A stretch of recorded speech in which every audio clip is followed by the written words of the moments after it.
Jail के ताले टूट गए, जेल के ताले टूट गए। बीजेपी का बुरा हाल, बाहर आ गए केजरीवाल। बड़ी बड़ी पार्टियों के अगर 4 टॉप के नेता जेल चले जाएं, पार्टी खत्म हो जाए। आम आदमी पार्टी के 4 टॉप के नेता इन्होंने जेल भेज दिया। उन्होंने सोचा कि पार्टी खत्म हो जाएगी, लेकिन ये पार्टी नहीं है, ये एक सोच है। जितना ये खत्म करना चाहते हैं उतना ये बढ़ती जाती है। अरविंद केजरीवाल एक व्यक्ति नहीं है, अरविंद केजरीवाल एक सोच का नाम है। व्यक्ति को तो गिरफ्तार कर लोगे, सोच को कैसे गिरफ्तार? तानाशाही का एक ही काल, केजरीवाल केजरीवाल। पहले 3 राउंड में मोदी जी को पता चल गया कि अब की बार 400 बार नहीं, बेड़ा पार भी नहीं। 25 मई बीजेपी गई। 32 दांत है भाई साहब। 4 जून को तैयारी कर लीजिए। 4 जून को सेंटर में आम आदमी पार्टी के बिना सरकार नहीं बन पाएगी। अगर उनको लगता है कि आम आदमी पार्टी आने वाले समय में बीजेपी को चैलेंज देने वाली है, आप अच्छे काम करो, आप देश को भविष्य दो। आज आपकी सरकार है केंद्र के अंदर, आप देश के लिए काम करोगे, आम आदमी पार्टी को कोई पूछेगा ही नहीं। लेकिन आप कुछ काम नहीं करो और आम आदमी पार्टी को कुचल दो, ये जनतंत्र नहीं है, ये इस देश की जनता पसंद नहीं करती। देश के सबसे बड़े चोर, उचक्के और डकैतों को उन्होंने अपनी पार्टी में शामिल कर दिया। जिन लोगों को 10 दिन पहले मोदी जी कहते थे 70,000 करोड़ का इसने घोटाला कर दिया, थोड़े दिन के बाद उसी आदमी को अपनी पार्टी में शामिल करके किसी को डिप्टी सीएम बना देते हैं, किसी को मंत्री बना देते हैं और उनके सारे ईडी और सीबीआई के मामले खत्म कर देते हैं और कहते हैं मैं भ्रष्टाचार से लड़ रहा हूँ। तुम देश के सारे चोर उचक्के डकैतों को अपनी पार्टी में शामिल कर लो और केजरीवाल को जेल भेज दो और कहो मैं भ्रष्टाचार के खिलाफ लड़ रहा हूँ। तो आप भ्रष्टाचार के खिलाफ नहीं लड़ रहे प्रधानमंत्री जी। आप देशवासियों को बेवकूफ मत समझो। देश बच्चे बच्चे की जुबान के ऊपर हो रहा है कि सारे चोर चक्कों को अपनी पार्टी में शामिल करके और ईडी और सीबीआई के सारे केस उनके रखा। केजरीवाल को क्यों गिरफ्तार किया?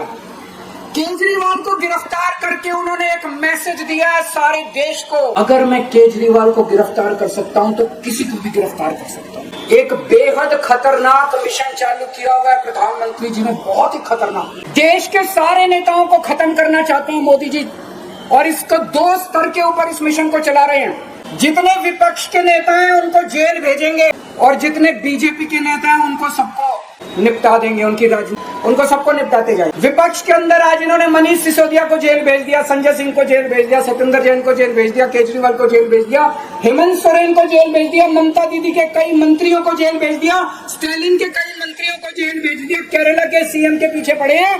अगर ये चुनाव भी जीत गए, मेरे से लिखवा लो एफिडेविट के ऊपर, थोड़े दिन के बाद ममता दीदी जेल में होंगी, तेजस्वी यादव जेल में होगा, स्टालिन साहब जेल के अंदर होंगे, पिनराई विजयन जेल के अंदर होंगे, उद्धव ठाकरे जेल के अंदर होंगे, जितने विपक्ष के नेता ये सारे जेल के अंदर। अगर ये चुनाव जीत गए, इन्होंने बीजेपी का एक नेता नहीं छोड़ा। आडवाणी जी की राजनीति खत्म कर दी इन्होंने, मुरली मनोहर जोशी की राजनीति खत्म कर दी, सुमित्रा महाजन की, शिवराज सिंह चौहान जिसने मध्य प्रदेश का चुनाव जीत के दिया इन लोगों ने, शिवराज सिंह चौहान ने उसको मुख्यमंत्री ने बनाया, उसकी वसुंधरा राजे की राजनीति खत्म कर दी इन्होंने, खट्टर साहब की राजनीति खत्म कर दी, डॉक्टर रमन सिंह की राजनीति खत्म कर दी। अब अगला किसका नंबर है? योगी आदित्यनाथ।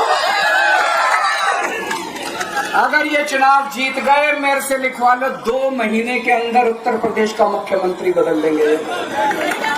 योगी आदित्यनाथ की राजनीति खत्म करेंगे, उनको भी निपटा देंगे। 1 नेशन 1 लीडर ये चाहते हैं, एक ही तानाशाह इस देश के अंदर बचेगा, एक ही तानाशाह इस देश के अंदर बचेगा। आज एक तानाशाह इस देश से जनतंत्र खत्म करना चाहता है, आज एक तानाशाह इस देश से लोकशाही खत्म करना चाहता है। मैं पूरे तन मन धन से लड़ रहा हूँ, संघर्ष कर रहा हूँ उस तानाशाह के खिलाफ। ये लोग इंडिया गठबंधन से पूछते हैं आपका प्रधानमंत्री कौन होगा, मैं बीजेपी से पूछता हूँ आपका प्रधानमंत्री कौन होगा। आप लोग सोच रहे होंगे केजरीवाल क्या बात कर रहे हैं, मोदी जी होंगे। नहीं, मोदी जी अगले साल 17 सितंबर को 75 साल के हो रहे हैं। बीजेपी के अंदर मोदी जी ने 2014 में मोदी जी ने खुद ने रूल बनाया था कि बीजेपी के अंदर जो भी 75 साल का होगा उसको रिटायर कर दिया जाएगा। सबसे पहले आडवाणी जी को रिटायर किया गया, उसके बाद मुरली मनोहर जोशी जी को रिटायर किया गया, फिर सुमित्रा महाजन को रिटायर किया गया, फिर यशवंत सिन्हा को रिटायर किया गया। अब मोदी जी अगले साल 17 सितंबर को रिटायर होने वाले हैं। तो मैं बीजेपी से पूछना चाहता हूं, आपका प्रधानमंत्री का दावेदार कौन है? दोस्तों, अगले साल 17 सितंबर तक अगर इनकी सरकार बनी, तो उस पर भी आऊंगा मैं, अगर इनकी सरकार बनी तो पहले अगले 2 महीने में योगी जी को निपटाएंगे ये, और उसके बाद मोदी जी के सबसे खास अमित शाह को ये प्रधानमंत्री बनाएंगे। तो मैं लोगों को, देश के लोगों को आगाह करना चाहता हूं, मोदी जी अपने लिए वोट नहीं मांग रहे, मोदी जी अमित शाह को प्रधानमंत्री बनाने के लिए वोट मांग रहे हैं। मैं पूछना चाहता हूं मोदी जी से और अमित शाह जी से, ये मोदी की गारंटी पूरी कौन करेगा? क्या अमित शाह मोदी की गारंटी पूरी करेंगे? मेरा अपना आकलन है कि 4 जून के बाद इनकी सरकार नहीं बन रही, मोदी सरकार नहीं। हरियाणा में इनकी सीट कम हो रही है, राजस्थान में कम हो रही है, कर्नाटक में कम हो रही है, दिल्ली में कम हो रही है, बिहार में कम हो रही है, महाराष्ट्र में कम हो रही है, कर्नाटक में कम हो रही है, बंगाल में कम हो रही है, झारखंड में कम हो रही है, बढ़ कहाँ रही है? यूपी में कम हो रही है, बढ़ कहाँ रही है? बड़े एक भी जगह इनकी सीटें नहीं बढ़ रही हैं। मोदी सरकार नहीं बन रही है, केंद्र में इंडिया गठबंधन की सरकार बन रही है। उन्होंने ये षड्यंत्र रचा, मैंने कहा मैं भी इस्तीफा नहीं दूंगा। तुम अगर जनतंत्र को जेल में कैद करोगे तो जनतंत्र जेल से चला के दिखाएंगे, सरकार भी जेल से चला के दिखाएंगे। कतई इस्तीफा, तुम्हारे ट्रैप में फंसने वाले नहीं हैं।